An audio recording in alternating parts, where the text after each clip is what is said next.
So guys welcome to Eduvatika explanation is education में आपका स्वागत। सो गाइस आज हम पढ़ने जा रहे हैं ये लाइफ प्रोसेस का सेकंड पार्ट आज हम स्टार्ट करने जा रहे हैं जिसमें हम हेटेरोट्रॉफिक न्यूट्रिशन के बारे में देखें। इससे पहले का पार्ट मैं बना चुका हूँ और अगर आपको इसके पहले पार्ट आपने नहीं देखा और आप देखना चाहते हैं तो डिस्क्रिप्शन में उसकी लिंक दी हुई है, आप वहां जाके देख सकते हैं। So guys, let's start with the topic heterotrophic nutrition. So guys, heterotrophic nutrition. Heterotrophic nutrition के अकॉर्डिंग जो यहाँ पे लिखा हुआ है, चलिए, the mode of the nutrition in which the organism cannot make their own food and depends on the other organism for its food is known as the heterotrophic organism. ये तो बहुत इजी है, ये तो आपने पढ़ा भी होगा, अपने नाइन्थ में भी पढ़ा होगा और अभी भी आप पढ़ ही रहे हैं कि जो न्यूट्रिशन जिसमें ऑर्गेनिज्म खुद से अपना खाना नहीं बना सकता और वो दूसरे पर डिपेंड रहता है, जैसे we human beings are dependent on the other like the plants और the meat for our food.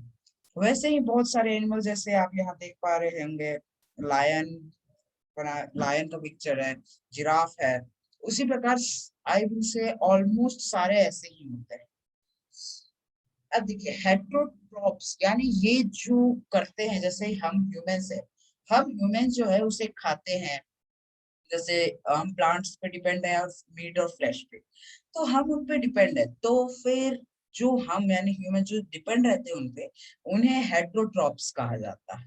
सो आप लिख सकते हैं the organism which depends on the other organism for the food and which for the food is known as the heterotrophs।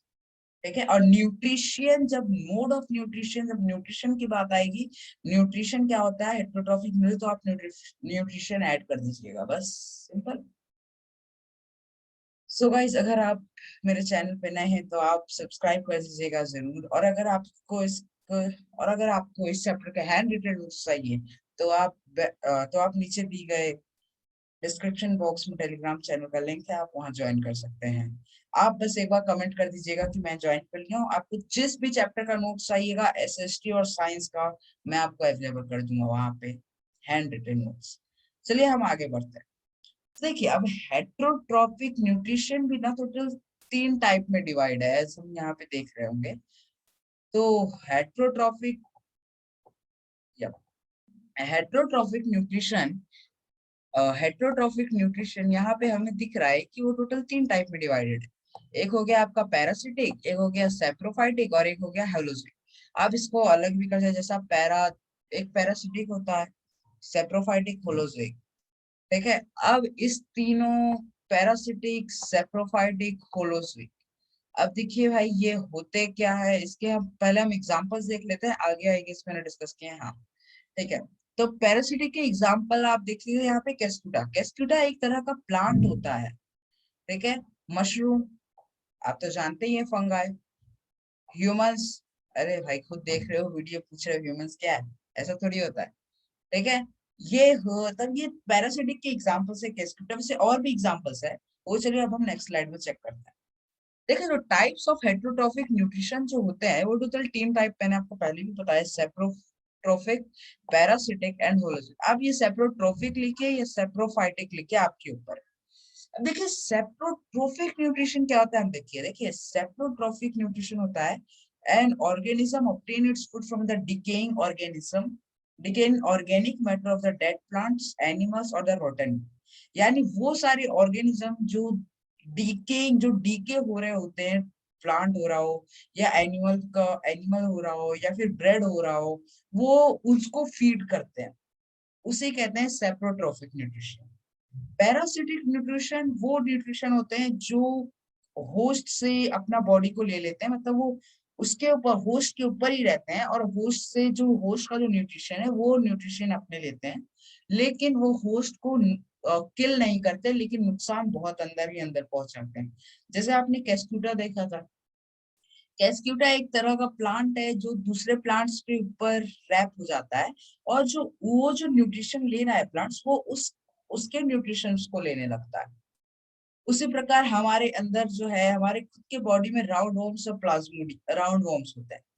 अब देखिए round worms जो होते हैं वो भी सेम चीज करता है, वो हमारे स्टोमक में रहते हैं और जो भी हम फीड करते हैं तो वो जो न्यूट्रिशन जाता है तो वो उससे ले लेते हैं, वो वहां से होता है, वो पर्टिकुलरली हम पे डिपेंड है कि हम न्यूट्रिशन लेंगे तभी वो जिंदा रह पाएंगे। लेकिन ऐसा भी नहीं है हमें उसे मारना है तो हम न्यूट्रिशन लेना बंद कर दें, नहीं।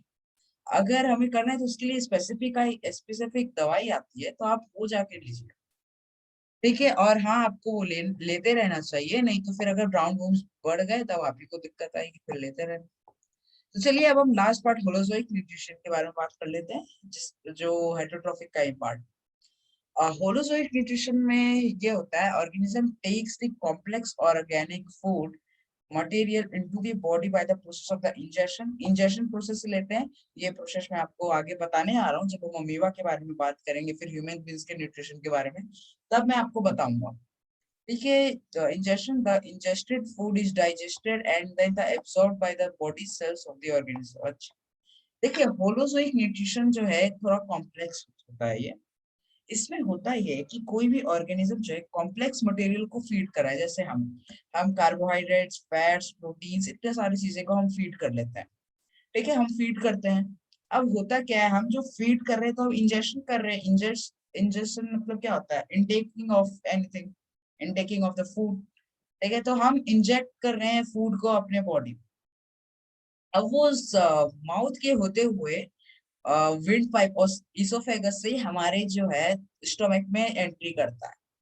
डाइजेशन तो स्टार्ट हो जाता है हमारे माउथ से ही। क्यों? क्योंकि माउथ में सलाइवा प्रेजेंट रहता है, जिसका एक enzyme that is salivary amylase, वो हम आगे बात करेंगे।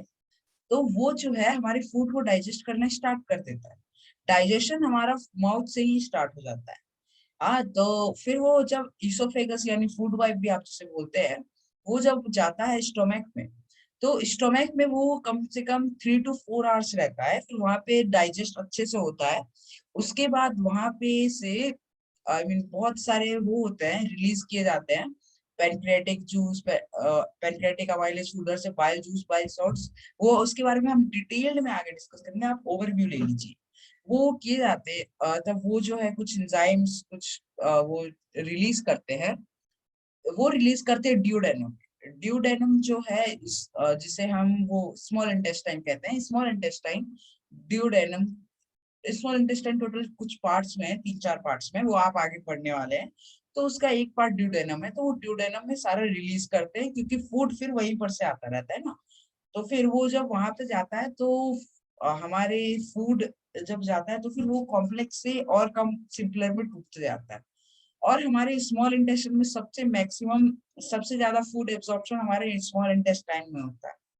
अब स्मॉल इंटेस्टाइन में एक फिंगर लाइक प्रोजेक्शन विलाय होती है, जिसके कारण हमारे स्मॉल इंटेस्टाइन में वो फूड एब्जॉर्ब बहुत ज्यादा होता है। फिर जब वो फूड एब्जॉर्ब हो जाता है, फिर वो चले जाता है हमारे लार्ज इंटेस्टाइन में। फिर लार्ज इंटेस्टाइन के भी टोटल 3 या 4 पार्ट्स होते हैं। इन सारे पार्ट्स को घूमते घूमते लास्ट में जाके रेक्टम, रेक्टम में अप्रोक्सीमेटली 1 और 1.5 आवर्स तक वो रहता है। उसके 1 और 1.5 आवर्स के बाद वो वहां पर से एनस आता है, जो इजेस्ट हो जाता है, इजेशन जहाँ पे हम। तो ये होलोजोइक न्यूट्रिशन बड़ा ही कॉम्प्लेक्स है, इसको लेकिन आपको पूरा इजेशन तक नहीं जाना है, आपको सिर्फ एब्जॉर्प्शन तक ही जाना है। क्योंकि हमें न्यूट्रिशन एब्जॉर्ब कैसे हो रहा है बस उसके बारे में बताना रहता है, वो इजेस्ट कैसे होता है हमें वो नहीं बताना रहता। इसलिए हम बस एब्जॉर्ब तक ही जाएंगे, उसके आगे नहीं जाएंगे, ठीक है। आप अगर चाहे तो फिर ये स्लाइड आप चाहे स्क्रीनशॉट ले लीजिए, या फिर अगर आप नोट्स बना रहे तब तो बहुत अच्छी बात है आपके लिए, नोट्स बना लीजिए, ठीक है। और हाँ, अगर आपको इसकी पीडीएफ चाहिए तो फिर मैंने आपको बताया कि हमारे टेलीग्राम चैनल ज्वाइन कर लीजिए, आपको hand retain notes plus PDF plus PPT तीनों में अवेलेबल कर दूंगा। सो गाइस, आज के लिए इतना ही, तो मिलते हैं अगले वीडियो में।